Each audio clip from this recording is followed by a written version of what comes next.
अस्सलाम वालेकुम। पहली दफ़ा हम लाए हैं अपने चैनल पे आपको वीएफएस सेंटर के अंदर के मनाजिर के वीएफएस सेंटर में कैसे जाना है, कैसे अपॉइंटमेंट लेनी है, तो आप सबको पता है।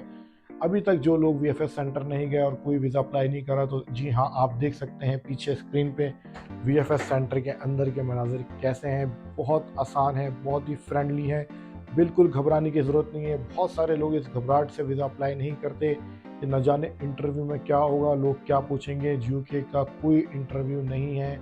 आपने सिर्फ वीएफएस पे जाके अपना पासपोर्ट, फिंगरप्रिंट्स और पिक्चर देनी है और वो आपसे कोई सवाल नहीं पूछेंगे। बस आप ये सबमिट करें, वो फॉरवर्ड कर देते हैं आगे यूके एम्बेसी में। डिसीजन उन्होंने लेना होता है। सारे डॉक्यूमेंट्स आपके ऑनलाइन सबमिट होते हैं। अच्छा, तो नेक्स्ट हम आते हैं डॉक्यूमेंट्स। कोई आपको साथ नहीं लेकर जाने, आपने ऑनलाइन अपलोड करने हैं। ये डॉक्यूमेंट्स रेडी कर लें, स्कैन कर लें, सॉफ्ट कॉपी अपने पास सेव कर लें। ऑनलाइन हम आपको सिस्टम में बताएंगे ये किस तरह आपके डॉक्यूमेंट्स सिस्टम में अपलोड होंगे। गूगल पे आके हम लिखेंगे gov.uk, नीचे लिंक ओपन हो जाएगा। लिंक पे क्लिक करेंगे, आपको gov की साइट पे आ जाएगा। नीचे स्क्रॉल डाउन करेंगे, यहाँ आपको मिलेगा वीज़ा एंड इमिग्रेशन का ऑप्शन। इस पे नाज़रीन आपने क्लिक करना है। ये एरो आ गया है। नेक्स्ट पेज पे visit the UK, then why to visit the UK. यहाँ हम शो पे क्लिक करेंगे।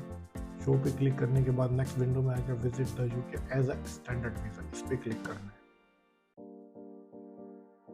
इसके बाद ये आपको फीस बता देगा। आप अगर फर्स्ट टाइम अप्लाई करना है तो आप 6 मंथ का अप्लाई करें, अप्लाई नाउ में जाएं। यहाँ पे लैंग्वेज सेलेक्ट करें और नेक्स्ट करके आप अपना अकाउंट क्रिएट करें। उससे पहले बायोमेट्रिक चेक करेगा कि किस कंट्री में अवेलेबल है या नहीं है। जिस कंट्री में भी आप दुनिया में कहीं पर भी आप चेक कर सकते हैं। तो हम सऊदी अरब में हैं, हम सऊदी अरब की चेक करेंगे। सऊदी अरब में हमने चेक करते हैं, यस सऊदी अरब में अवेलेबिलिटी है वीएफएस सेंटर की, जहाँ पे आप अपने फिंगरप्रिंट्स दे सकते हैं। तो आप इसको आइडेंटिफाइड कर देंगे और सेव करेंगे और नेक्स्ट में नीचे आके आप करेंगे स्टार्ट नाउ। स्टार्ट नाउ में आके रजिस्टर्ड एंड ईमेल होगा। आप अपने आईडी बना लें, पासवर्ड बना लें, क्रिएट कर लें और अब आप जाके अपनी सारी पर्सनल इन्फॉर्मेशन फिल कर दें।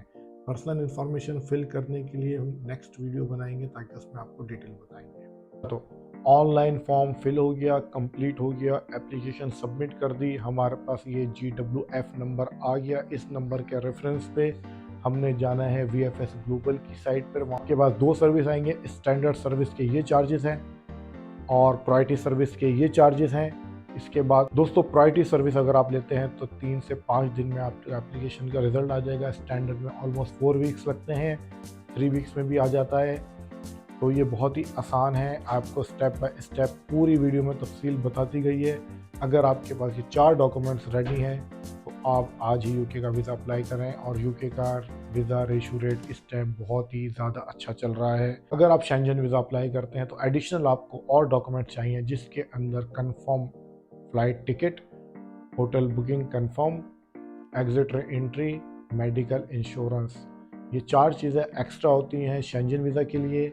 यूके के वीज़ा के लिए ये 4 चीज़ें आपको बिल्कुल नहीं चाहिए। तो अगर हम सैलरी की बात करें तो अगर आपकी सैलरी 8000 प्लस है तो आपके चांसेस काफ़ी अच्छे हैं वीज़ा लगने के। और आपका अकाउंट में बैंक स्टेटमेंट अगर मेंटेन हुआ है पिछले 6 महीने का 20,000 से ऊपर का, 20 से 30,000 के बिटवीन, तो आपके चांसेस काफ़ी अच्छे हैं कि इंशाल्लाह आपको यूके का वीज़ा मिल जाएगा। अच्छा, तो नेक्स्ट हम आते हैं डॉक्यूमेंट्स। कोई आपको साथ नहीं लेकर जाने, आपने ऑनलाइन अपलोड करने हैं। ये डॉक्यूमेंट्स रेडी कर लें, स्कैन कर लें, सॉफ्ट कॉपी अपने पास सेव कर लें। ऑनलाइन हम आपको सिस्टम में बताएंगे ये किस तरह आपके डॉक्यूमेंट्स सिस्टम में अपलोड होंगे।